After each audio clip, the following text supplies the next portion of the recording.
Class में चीजों को पढ़ना, समझना, कंसेप्ट बिल्डअप करना और एग्जाम में सवाल सॉल्व करना एक ही चीज होती है कि थोड़ी अलग होती है? बताओ तो, मैं तुम्हें देखना चाहता हूं कि तुम क्या अप्रोच है तुम्हारा। एक ही चीज होती है कि थोड़ी अलग होती है? अभी तुम्हारी एटीट्यूड का मतलब एटीट्यूड का पर्दाफाश करता हूं। अभी तुम्हारी एटीट्यूड का पर्दाफाश करता हूं। बहुत लोग कह रहे सेम है, बहुत लोग कह रहे अलग है। तो बताता हूं, थोड़ा तुम्हारे कंसेप्ट की क्लैरिटी होनी जरूरी है।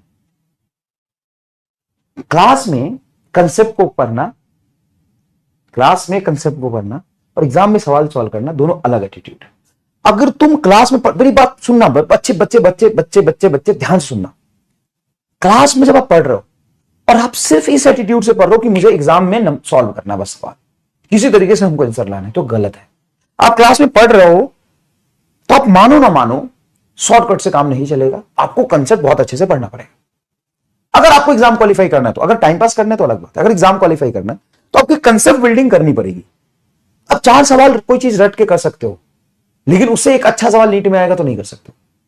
तो आपको क्या करना है कि कंसेप्ट बिल्ड करते समय कंसेप्ट पर फोकस करना है। अगर मैं यहां पे एक सवाल कराऊं और आप देखो कि सर ने तो बताया कि यार थर्मोडायनेमिक्स में ना हमको गलत ढूंढना है, तो हम तो गलत ढूंढ लेंगे। इसका मतलब सही नहीं पढ़ोगे।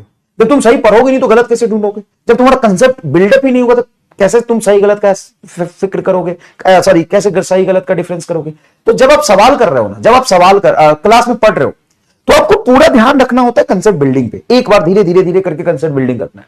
और जब आप फिर से क्वेश्चन प्रैक्टिस में आते हो, सेम क्लास में जब क्वेश्चन प्रैक्टिस में आओगे, तब जब क्वेश्चन प्रैक्टिस में आओगे तो तब तुम्हारी लगती है साम दाम दंड भेद एमार स्टार एक सोच, तब लगता है। तो सबसे पहले आपको क्या पढ़ना है, जब आप कंसेप्ट क्लास में पढ़ रहे हो ना, तो प्लीज ईमानदारी से कंसेप्ट पर फोकस करो।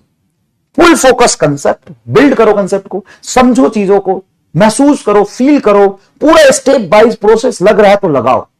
और फिर जब सवाल सॉल्व करने जाओ तब लगाओ साम दाम दंड भेद।